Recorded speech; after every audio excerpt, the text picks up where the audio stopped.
नमस्कार रसिको हो, आज आपण पाहणार आहोत एक असं मंदिर जे भारतातील बाकीच्या मंदिरांपेक्षा वेगळं आहे। एक असं मंदिर जिथे पोहोचल्यानंतर विचित्र दृश्य पाहायला मिळतात आणि विचित्र आवाज ऐकून अंगावर काटाच उभा राहतो। एक असं मंदिर जिथे भूतांचा दरबार बसतो आणि निकाल दिला जातो। एक असं मंदिर जे विज्ञानाला सुद्धा आव्हान देतं। एक असं मंदिर जिथला प्रसाद खात नाहीत आणि घरी देखील घेऊन जात नाहीत। जिथे पोहोचल्यानंतर तुमच्यातली नकारात्मक भावना नष्ट होऊन जाते।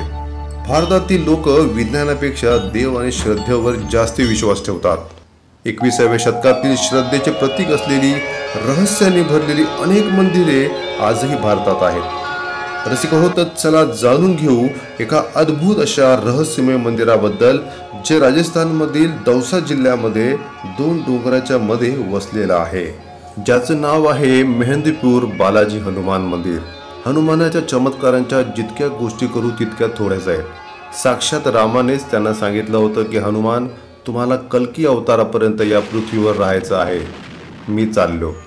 आणि शरीर सोडून राम निघून गेले। येथील हनुमान हे शंभू महादेवाचे 11वे रुद्र आहेत। अनेक ठिकाणी हनुमानाला बालाजी असे संबोधले जाते। या मंदिरात तुम्हाला अशा विचित्र परंपरा आणि श्रद्धा पाहायला मिळतील ज्या पाहून तुम्ही आश्चर्यचकित व्हाल। तुम्ही मेहंदीपूर बालाजीला स्वतः जाऊन बघा। ज्यांना ज्यांना भूतबाधा झालेली असेल ते कसे आपोआपच जाळीला बांधले जातात, नाचायला कुदायला लागतात, देवळातील घंटा वाजतात त्यांच्या अंगात कसा आवेश येतो, प्रसाद खाताच त्यांना कसा मार पडतो। हे सर्व कोण करतो? ही सर्व सनातन धर्माची ताकद आहे। गोरखपूरमधील गीता प्रेसने प्रकाशित केलेल्या हनुमान अंकानुसार हे मंदिर जवळपास 1000 वर्ष प्राचीन आहे। येथे एका मोठ्या पर्वतावर हनुमानाची मूर्ती स्वतः तयार झाली आहे।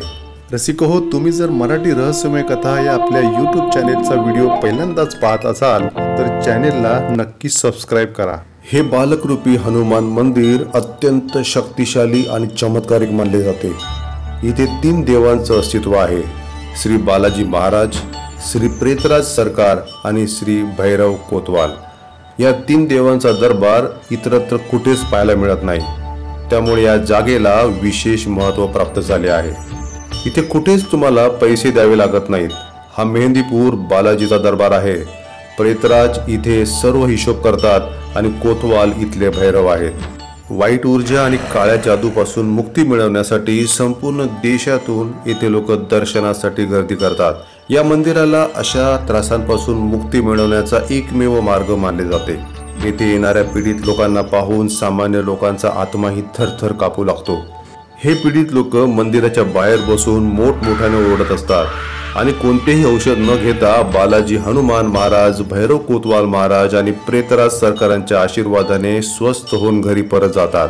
येथे आरतीची वेळ सकाळी 6 ते 6:30 आणि संध्याकाळी 6:30 ते 7 वाजेपर्यंत असते।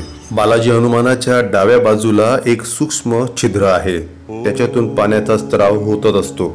या पाण्याच्या स्त्रावाला बालाजीचा घाम म्हणतात। ह्या पाण्याचा स्त्राव कुठून आणि कसा होत आहे हे एक मोठं रहस्यच आहे। ते पाणी जिथे जमा केले जाते त्या पाण्याचा शिडकाव आरतीच्या वेळी सर्व भक्तांवर केला जातो। त्यामुळे कोणत्याही वाईट विद्येने त्रासलेले भक्त असू देत, त्यांना आराम मिळायला सुरुवात होते।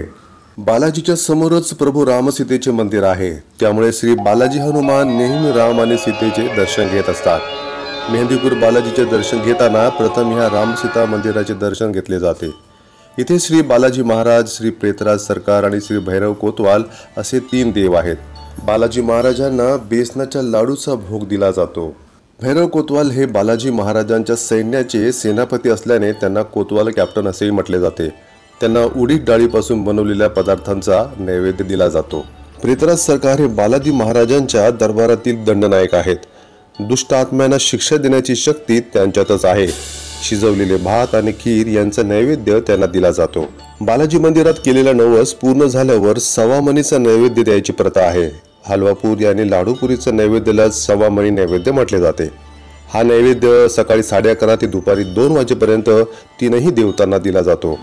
बालाजी महाराजांच्या दर्शनासाठी मेहंदीपूरला येण्यापूर्वी सर्व भक्तांना 5 दिवस अगोदर लसूण, कांदा, अंडी, मांस, मद्य इत्यादी तामसिक गोष्टींचा त्याग करावा लागतो. दर्शनाला घरातून निघताना खायचे एवढे पदार्थ घ्या की जे तुमच्या प्रवासात आणि तुम्ही राहत असलेल्या हॉटेलमध्ये पुरतील. परतीच्या प्रवासाला तुम्हाला घेऊन गेलेल्या सर्व गोष्टी तिथे सोडायच्या आहेत. दर्शनाला निघताना कपड्यावर सुगंधी अत्तर किंवा तेल लावून जाऊ नये. देवळात प्रवेश करण्यापूर्वी जाळीवर लावलेल्या कुलपांना हात लावू नका.